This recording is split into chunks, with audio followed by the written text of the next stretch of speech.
We're starting the gram-positive rod chapter with the Bacillus genus, which includes Bacillus anthracis and Bacillus cereus. We decided to make the scene for the bacilli about a group of Vikings and a Viking king. We named the Viking king King Anthra, and he'll be carrying a mighty axe. So the title is King Anthra's Axe, for anthrax. So now let's get to this epic backdrop. Alright, so we'll start off drawing the Viking. And we'll give him a little sword. Okay, now I'll give him some hands. Okay, and a little Viking boat in the back. Now he's going to be fighting this dude. Oh no, you cut my arm off. Blood everywhere. We decided to switch things up a little bit. We're going to be doing the illustrations in-house. In fact, I'm going to be the illustrator from now on. Don't worry, you can expect the same level of quality. My parents love my work. Just kidding. Here's the real backdrop. Let's start talking about our main characters, the Vikings. So the Vikings have just conquered this new land, and they're standing in part of their path of destruction, a ring of fire from a recently sacked and razed village.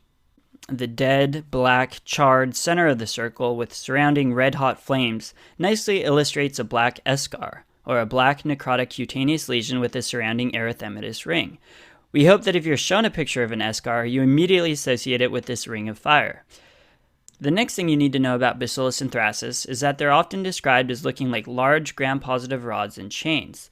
This is a good ID feature to keep in your back pocket. It's unusual to see rods and chains, so if you're thinking Bacillus as soon as you hear it described, you'll definitely have an advantage on test day. To reinforce this, we're going to draw Viking ships in the background, and they'll be lined up, and they'll have large rod-like sails, also lined up as if they're bacilli in a chain. Now let's focus on the Vikings again.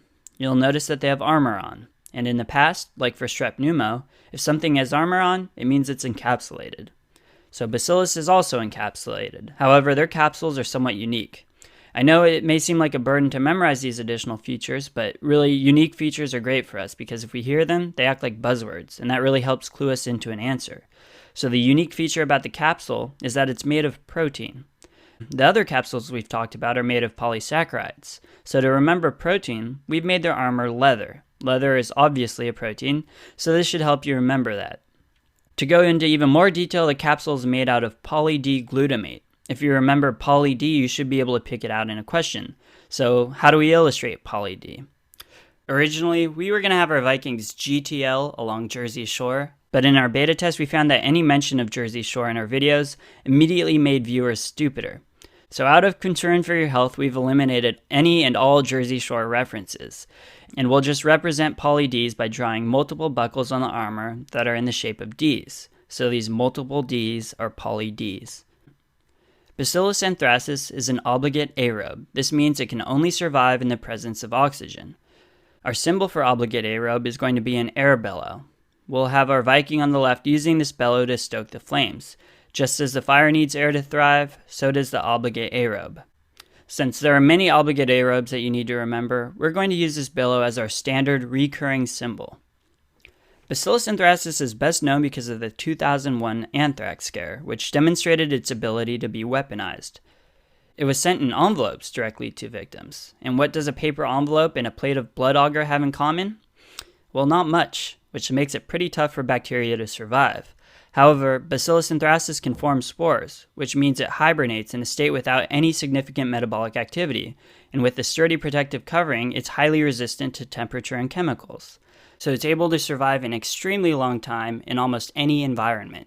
The only two genuses that we'll learn about that are spore-forming are the Bacillus and Clostridia species. Spores are small and durable, and they grow back into their metabolically active state when the environmental conditions are favorable. In this way, they're very similar to nuts and seeds. So we thought an intuitive symbol for these spores would be walnuts. In this illustration, we'll draw some walnuts roasting over the fire to help you remember that Bacillus anthracis is spore-forming. Walnuts will be our recurring symbol for spore-forming bacteria. Now we're going to discuss perhaps the most testable portion of Bacillus anthracis, its toxins. There are two toxins, lethal factor and edema factor, which are abbreviated LF and EF. And actually both toxins have to be present to cause symptoms. The first toxin we'll talk about is edema factor, or EF. Let's use the left side of the scene to remember this toxin, and to demarcate this, we'll give the Viking on the left a shield, and we'll carve in the letters EF. So EF functions as an adenylate cyclase, which increases CAMP intracellularly.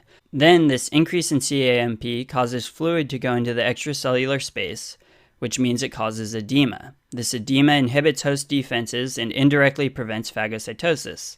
To help you remember that edema factor increases CAMP, we're going to draw a Viking tent. And this means that we're in a Viking camp. I know that you might be thinking, but Andrew, you guys use tents to represent the camp test in Group B strep video. Why are you using conflicting symbols? Well, the answer is actually really simple. It's Saud's fault. Please feel free to send him an email telling him how terrible of a person he is. No, don't do that. Well, you can, but seriously, we'll continue to use the idea of a camp with tents to represent increase in CAMP. Now we're going to move on to the next toxin, lethal factor, or LF. Let's use the Viking on the right to remember this toxin, and we'll give him a shield that says LF. LF is an exotoxin that acts as a protease and cleaves MAP kinase. MAP kinase is a signal transduction protein that's involved in control of cell growth, and ultimately LF is responsible for tissue necrosis. This is an important association that can be hard to remember. To make it simple, we're going to draw a map here, and have our lethal factor Viking burning it. And this map represents MAP kinase. And the Viking's burning it because the burn looks like the black eschar, which will help you remember that the lethal factor causes the tissue necrosis seen in the eschar. Another manifestation of anthrax is pulmonary anthrax, commonly referred to as wool sorter's disease. The spores of Bacillus anthracis can survive for long periods of time and are often found in soil. So the spores can get into the wool and hide of animals and persist there for a long time. When people handle this wool, they may inhale the spores. Then the spores eventually germinate in their lungs and cause these pulmonary symptoms. To help you remember this association with sheep's wool, we're going to draw a sheep over here to the left side. We're also going to put some sheep's wool over the Viking's armor. This will reinforce the idea of people getting the disease when removing and working with the wool, and also makes our Vikings look a lot cooler. Pulmonary anthrax starts off with non-specific pulmonary symptoms such as a dry cough. It's important to catch and treat anthrax early, because the organism can rapidly move to mediastinal lymph nodes, and within no time, the symptoms can progress to hemorrhagic mediastinitis. To help you remember this, we're going to give our King Viking, King Anthra, his large axe, and it's sort of shaped like two lungs. The axe will be covered in dripping blood, and this should give you a good way to remember the pulmonary hemorrhage caused by Bacillus anthracis. And just as this axe would have been really scary to go up against, pulmonary anthrax is also scary to go up against. Once you develop pulmonary hemorrhage, it's associated with an almost 100% mortality rate. On chest x-ray, this hemorrhagic mediastinitis is classically described as a widened mediastinum. To help you remember this, we're going to draw a Viking ship with a mast that is meant to look like a chest x-ray. The horizontal white lines look like rib shadows on the x-ray, and this rope wrapped around the mast is widening the mast. So this not only reminds you of the words widened mediastinum, but it also gives you a visual idea of what widening of the mediastinum looks like on chest x-ray. I think that's pretty cool. If anthrax is caught early, it's treatable, and you should recognize that fluoroquinolones are the drug of choice for anthrax, and that a secondary treatment is doxycycline. To remember this, we're going to add one more Viking ship in the background, and have it have two large decorative shields on it. The first will have a pink flower, and the second will look like spokes of a bicycle wheel. The pink flower will be a recurring symbol for fluoroquinolones, or flower quinolones. Bicycle wheel will be a recurring symbol for doxycycline. Cycline for bicycling. Think you got it? Now it's time to cover Bacillus cereus.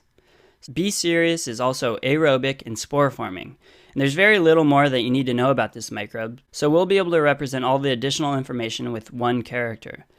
The most important thing you need to remember about B. cereus is that it's associated with food poisoning. And the classic history for this type of food poisoning is someone who comes in with vomiting and maybe diarrhea after eating reheated fried rice. So we're going to remember this literally by drawing another Viking down here, reheating rice over the fire, and vomiting. And that's all. So we've covered the two Bacillus species, and now we're going to move on to the Clostridia genus, which are also spore formers.